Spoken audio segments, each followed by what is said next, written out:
Hello guys, welcome to my channel and welcome to Rochester, a home to many inventions, best freshly brewed beers and historical leaders. Speaking of, this bridge was named after two people who've changed the course of history, Frederick Douglass and Susan B. Anthony. The bridge, which has been completed in 2007 as a complex structure with artistic touch, is an interesting subject on its own, but the story behind its name is even more captivating. Frederick Douglass, an enslaved black man who escaped the slavery and became an orator, writer, and statesman, and Susan B. Anthony, a fighter for women's rights. We're gonna talk about her story in details later. Both were United States' most important civil rights pioneers who called Rochester home. Occasionally, they worked together and started a movement thanks to which the two suppressed groups, people of color and women, gained freedom and eventually civil rights. The city of Rochester is filled with old industrial buildings and best known as the world's image center. Is everyone familiar with the word Kodak? The film and camera-related products company is headquartered in Rochester. It also is the birthplace of Western Union, which originally was the innovative telegrams transmitting company founded here in 1851 and eventually shifted towards financial services. The city has a developed art scene with several galleries and a gorgeous contemporary art center. It also is known as the best beer producer in the region, well, along with Buffalo.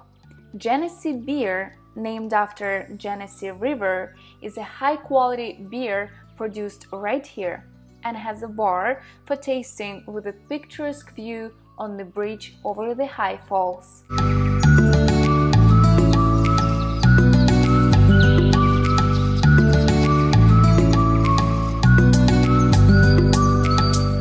And this site is quite unique, with the waterfall right in the middle of the city center.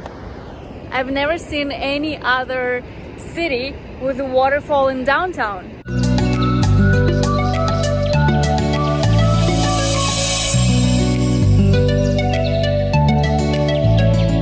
Who knows what Tim Hortons is? I bet only people from Rochester do, and Canadians of course, as it's like a Canadian Starbucks.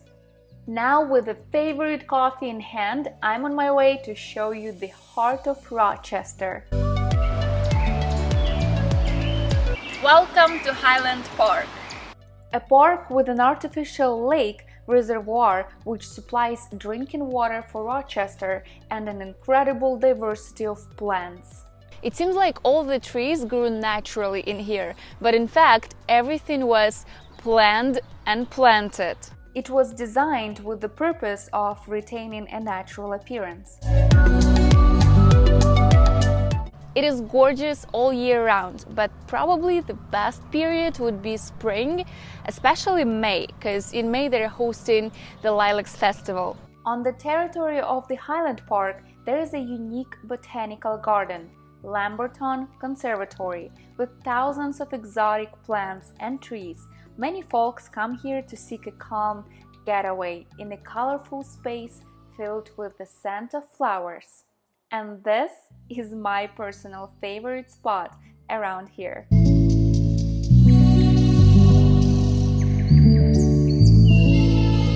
Most of the neighborhoods look alike with these typical American houses, but there is one particular house I'd like to show you, and not because of its appearance, but because of who lived in there. Susan B. Anthony, a woman who created a better future for all women. Can you imagine being arrested for voting? Well, Susan B. Anthony got arrested back in 1872 for going to vote, because back then women, they didn't have any rights, and even going to vote was a crime. So she got indeed arrested right here in her house where she lived for the most part of her life. She was convicted in a widely publicized trial.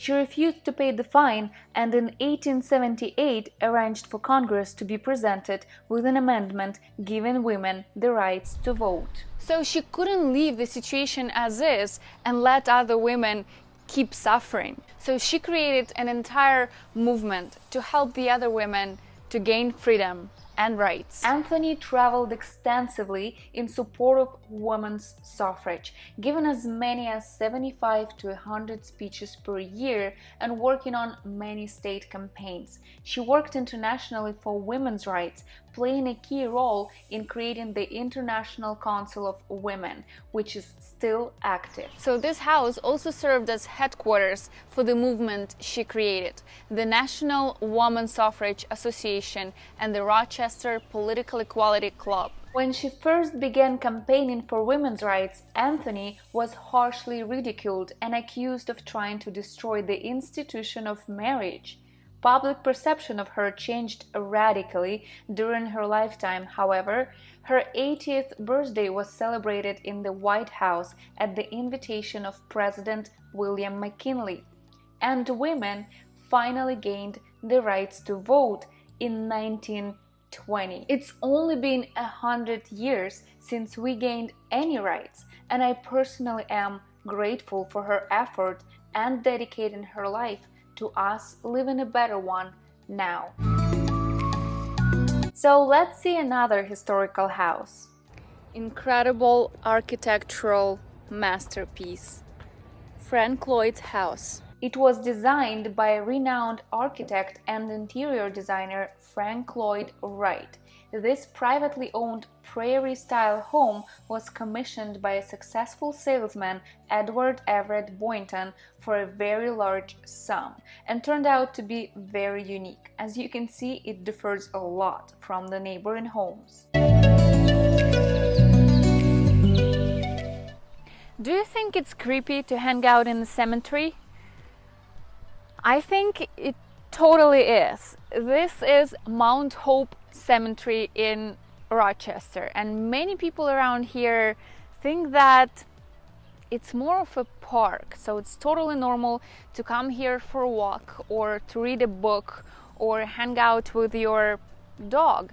It actually reminds me a lot of Père Lachaise Cemetery in Paris in France, which is more of a park. Same thing, but still it's a bit creepy. As in case with Père Lachaise, many famous people were buried in here. Susan B. Anthony and Frederick Douglass are among them.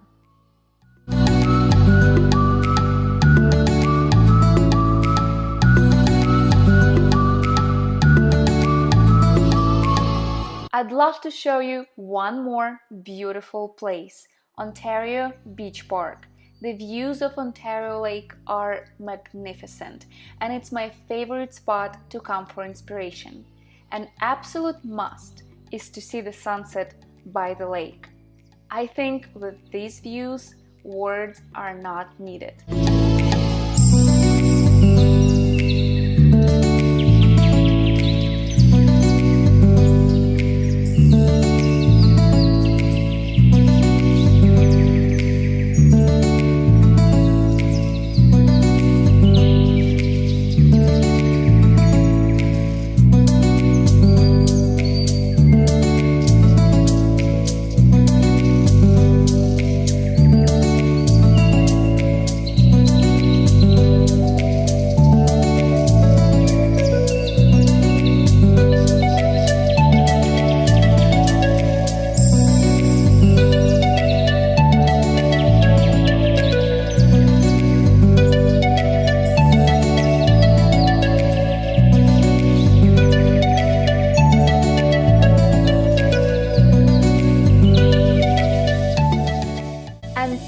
Here till the end, I'd like to thank you for watching. Leave sunset in comments so I know who's been with me the whole time.